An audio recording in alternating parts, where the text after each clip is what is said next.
Hi everyone, welcome to another episode of Grassroots Racer. This week I had planned to head down to Phillip Island for the next round of the Vic State Series, but unfortunately, due to a few reasons, I will be missing that round. It's quite unfortunate, because we were really excited. Because last time we had such a great time at Phillip Island. If you know, you know, sort of thing. But I am planning to be back in the Formula V soon. At the last round at Calder Park, so in October. So I hope everyone doing the Vic State Series this weekend has a great time, and it's going to be a great weekend for most people. But unfortunately, we won't be there. So I can't wait to get back in the seat again.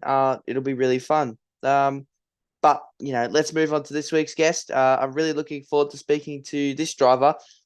Who's also a part-time motorsport photographer, and he's also a part of the development of Hyper Racer series. So that's a new series that's starting up. Well, it's already underway, but they're trying to develop it more and make it into a proper race series because all the guys there are really focused on getting the cars right before they make a huge deal out of it. So it's a pretty cool thing. They're very light, very fast, open wheel race car. If you haven't seen them before, but they look awesome.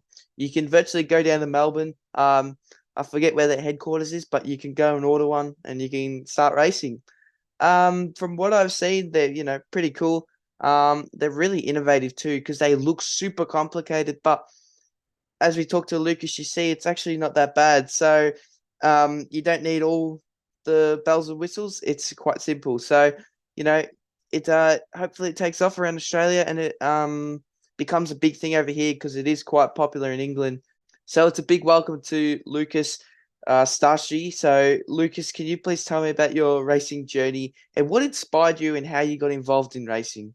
Yep. So my racing journey started as most young kids on Gran Turismo or PlayStations, console and stuff like that. So that's basically where it started. I've always had an interest in cars, but never obviously had the money to do it. So through COVID, I got involved with Hyper Racer, or just after COVID, sorry.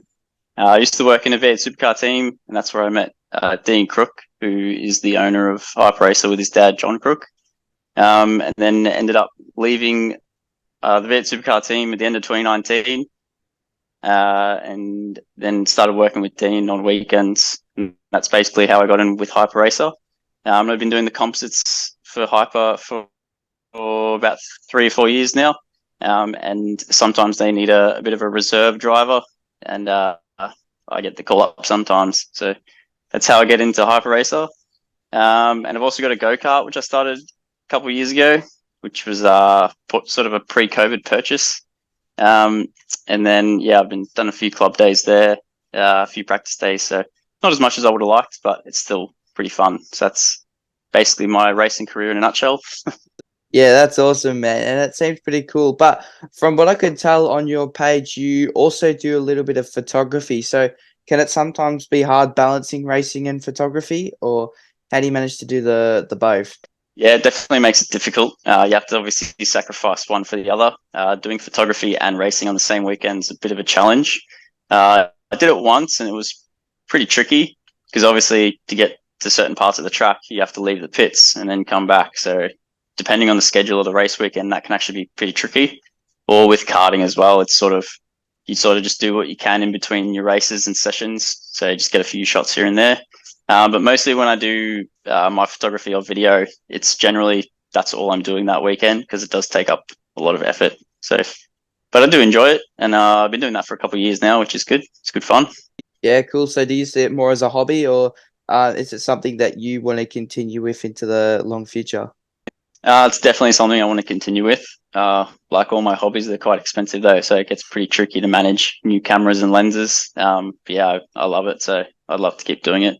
Yeah, and what's the most exciting moment you've had while racing the hypercar class? Because it's such a awesome category and they look like a fun car to drive. Yeah, they're super fun. They're super fast.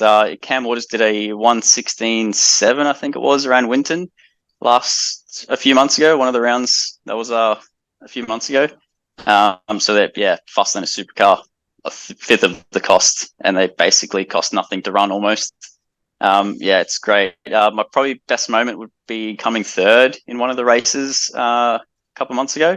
So that was pretty awesome. Yeah, to jump in, basically haven't driven the car in 4 to 5 months, and then to finish on the podium was pretty awesome for me. So I was pretty wrapped with that.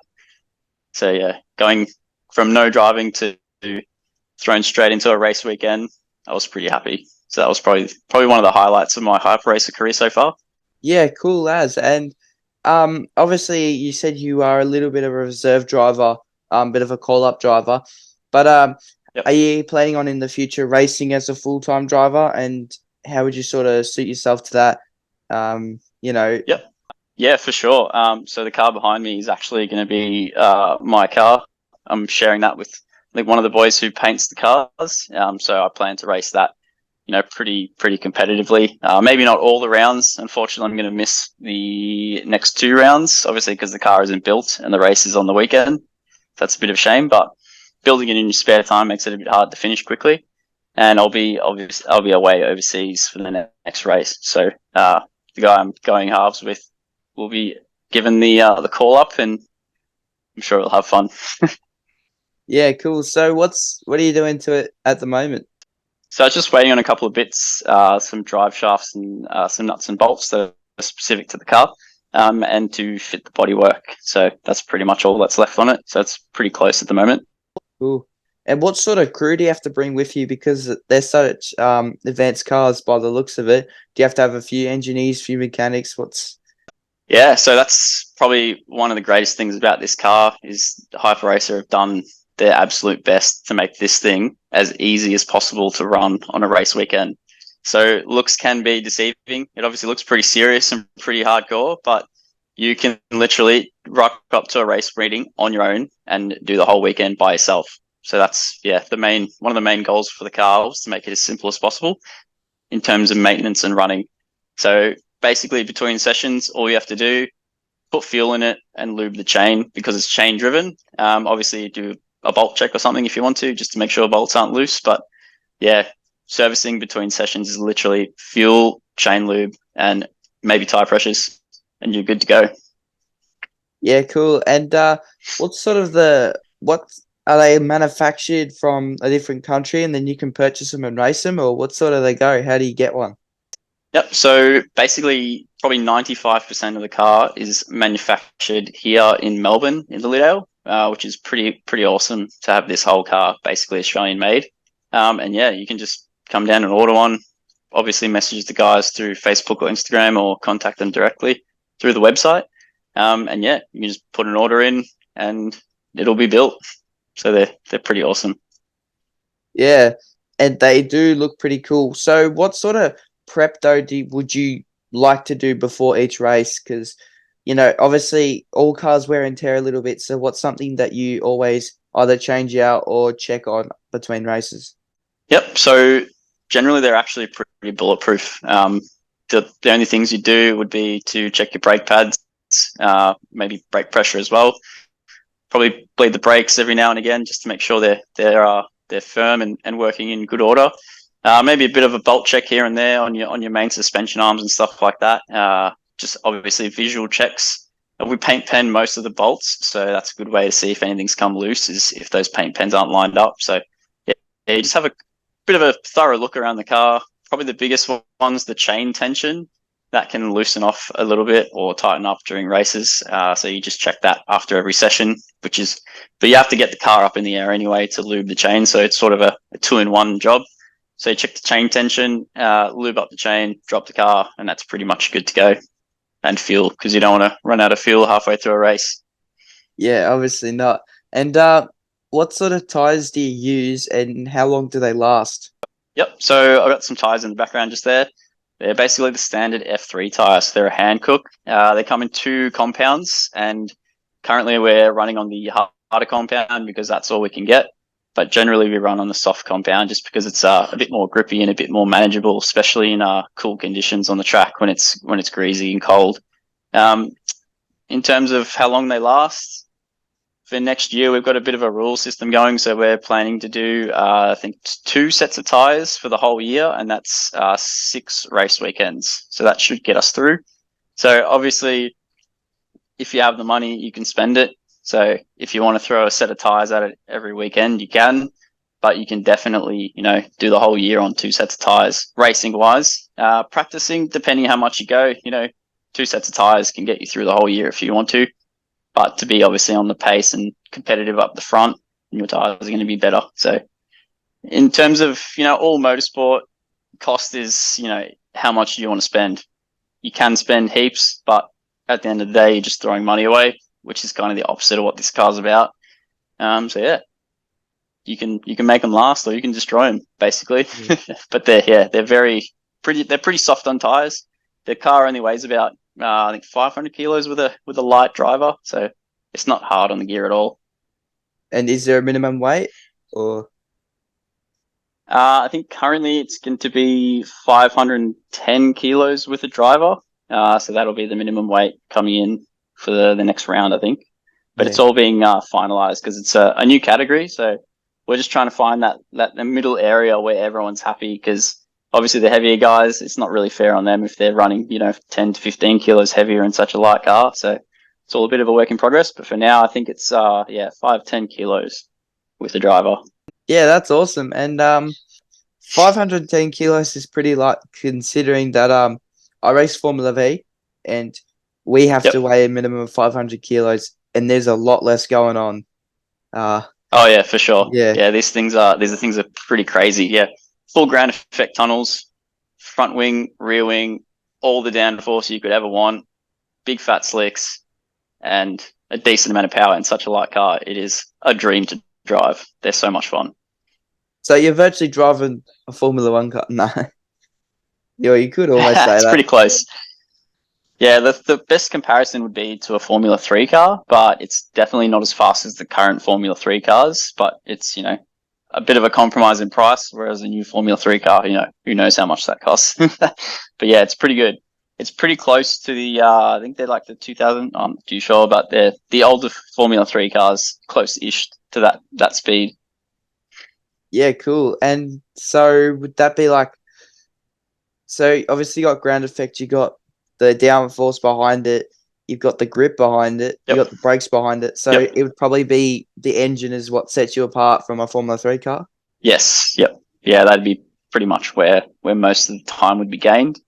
Just all that extra horsepower would mean heaps in these cars, because they're quite got a lot of aero. So at Phillip Island, it's not the most amazing car at Phillip Island, but at Winton, it's almost made for it. It's perfect for Winton. So it's very good on short technical tracks, but being big, long straights, it's probably not its strongest point. But yeah, you pretty much going flat through turn 1 to Phillip Island at like 220 k's an hour. So it's still, your eyes are still open when you're going around big tracks, that's for sure. Yeah. And I believe you guys raced at Calder Park too. So do you know what that was like for the drivers there? Bumpy. Extremely bumpy. That's generally what all the drivers were saying. First time back at Calder racing in like 15 years or something. So the guys here at Hyper Racer are pretty proud of that, to be part of that. But yeah, the track, I think, hasn't changed much in the last 15 years. So it was very bumpy, but also wild. So yeah, coming up the Bob Jane Hill was pretty crazy. The car's almost getting airborne, and pretty treacherous conditions on some of the days with drying tracks and slicks. So yeah, it's pretty wild lap at Calder, that's for sure. Yeah, and were you there? Did you drive it all that weekend or not? Unfortunately, I wasn't driving, but I was there taking videos and photos. So do you also do a bit of videography as well as photography? Yep, yeah, for sure. Yeah, so most of the videos that Hyper post are by me, and a few of the photos as well. But there's also a couple of other photographers that are at tracks on the weekends that we purchase photos of.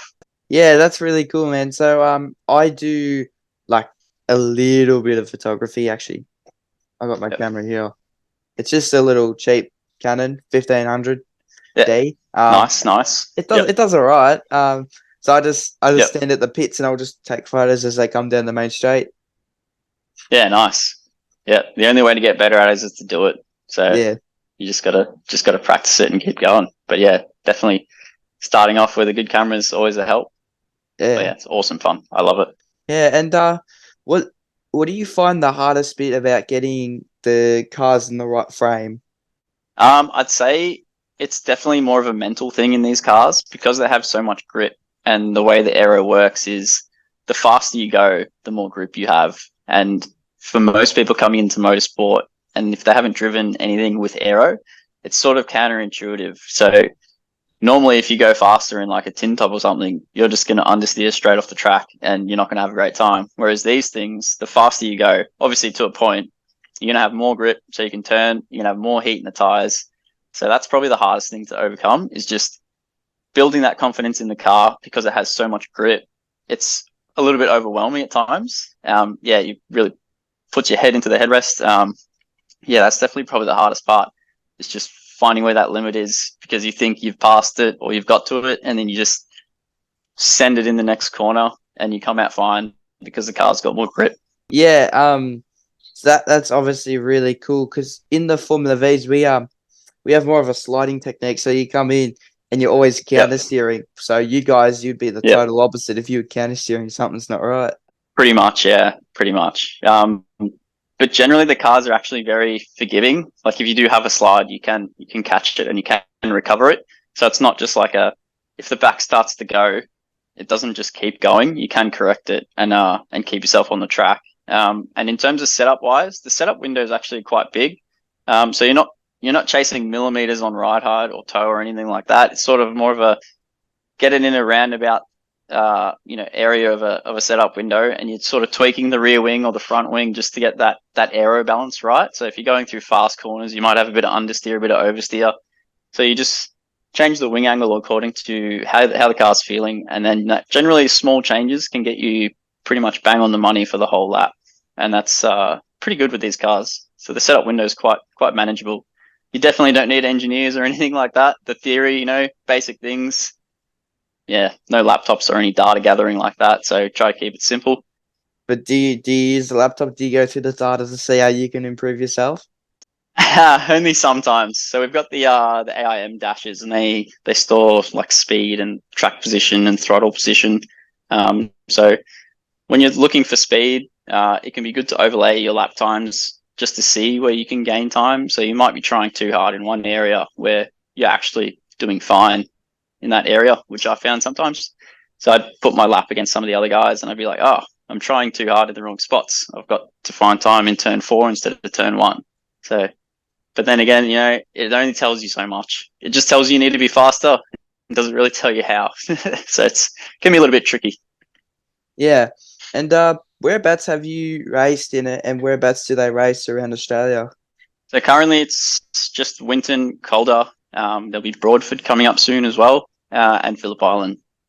So they're basically the main tracks now. We've had a couple of guys go to Tailem and Bend, but we haven't gone further than that yet. But there's definitely plans to go all around Australia, that's for sure. Yeah. And because it's such a new category, for you guys, it's more about finding your feet, isn't it? Trying to plant the category down as confirmed. Yeah, definitely. That's definitely the goal. More cars, obviously, makes it look more impressive, and it's definitely becoming one of the bigger open wheeler categories in Australia. And yeah, at the moment it's very new, very fresh. So just baby steps at the moment. More cars, more tracks, and more races. That's the plan. Yeah, cool. And is there any plans to have it live streamed, or are you gonna maybe run with your own series, the Vic State series? Like, what's the goal at the moment? Yep. So we're currently running in the VMRC Championship, and they often live stream it as well. So I think last time it was on, I think Blendline TV. So if you do want to watch it, I think they are streaming this weekend, actually. So yeah, it's good. Cool. And when you take photos, what has been your most exciting moment, or have you had a situation where you've had a pretty cool story to tell? Anything like that? Not particularly. I'd probably say the last round at Calder, there was some pretty exciting moments in some like hot hatch pulsar race thing where everyone just kept going off at the same corner, but it wasn't exactly a slow corner. So I got a few shots of that. It's always fun being in the right place at the right time, which is obviously the hardest thing to do. So when you catch one of those moments of a car sliding off and dirt going everywhere, it can be pretty exciting. But yeah, that's no standout moments at this point in time, but yeah, probably, yeah, when a car goes off the track, it's a bit more exciting. and a couple Cool. of kart weekends as well. Turn one with a bunch of kids going in at Todd Road. I think that was last year at the City of Melbourne. Just 15 karts just crashing into each other and going off the track. I got a couple of those. Obviously, you don't want kids to get hurt, but I think they were all fine. And just everyone trying to be first on turn one never really works with 50 karts on the track. Yeah. And what advice would you give to your 16-year-old self if you could go back and tell him something? What would you tell him? Oh, geez. Just keep trying as hard as you can. That's probably all I'd say to him. Nothing good comes easy. So you got to put in the hard work early, and the results will come. Yeah, cool. And do you have any sponsors or personnel you want to thank for where you've got to at the moment? Obviously, the biggest one's going to be Hyper Racer. Especially Dean, he's helped me heaps over the last few years. Definitely, obviously, with trusting me in the car as well. And Simworks as well, which is where I work currently full time. So a lot of the time in the sim has really helped me become a better driver and prepared me for, the Winton race weekends, which makes it a lot easier because prior to actually racing at Winton, I pretty much had never driven a race car on a track before. So the sim racing definitely has helped a lot. So Simworks definitely for sure would be one of the people to thank. Cool. And when you do the simulator, has anyone developed these cars yet? Even if it's private, has anyone developed the hypercars yet or not? Not yet. Not yet. Yeah, they're still relatively new with we're trying to keep everything as it is. Reliability is obviously the most important thing, and they are reliable. So it's more just, keeping those little things that happen sometimes in motorsport where the car will run perfect and then the next weekend, might do something weird. But it's definitely a rare thing with these cars. So the reliability was obviously always the priority with any car, and the speed just came with it. So no one's really developed outside it before. Actually, a couple of months ago, Dean put a more powerful motor in and put some bigger tires on. Probably didn't get the best results that we were probably expecting, but with track conditions, who knows what the cause was there. But nothing at the moment. Yeah, that's still pretty cool. And it's so awesome to have someone like yourself representing Hyper Racer Australia come on the show. Like, what advice would you give to someone who was looking to move into that category? What would you tell them? What information can you give them? It's a pretty tricky one. Obviously, you've just got to have the funds to do it. Unfortunately, that's just the way motorsport is. But the beauty of these cars is the cost to run them is a lot lower than other categories, and the cost to buy a car that does 16s around Winton at the price it is pretty amazing. So it's almost comparable to a go-kart, but obviously not to that extent. In karting you can rebuild motors pretty much every weekend. $1,000 for a full rebuild here and there. But these Hayabusa motors are pretty bulletproof. We've got cars basically running since day one, 3 years on, and they're still going strong. So in terms of running costs, these cars are quite amazing. So if that's something that's going to get you over the edge to purchasing the Hyper Racer, it's definitely, how cheap they are compared to other forms of motorsport. Well, thank you so much, Lucas, for coming on the show tonight. I really do appreciate it. It's really awesome that you're able to share this experience. And remember, to anyone who's racing this weekend, drive fast and take chances safely, of course. Awesome. Thanks, mate. Appreciate it.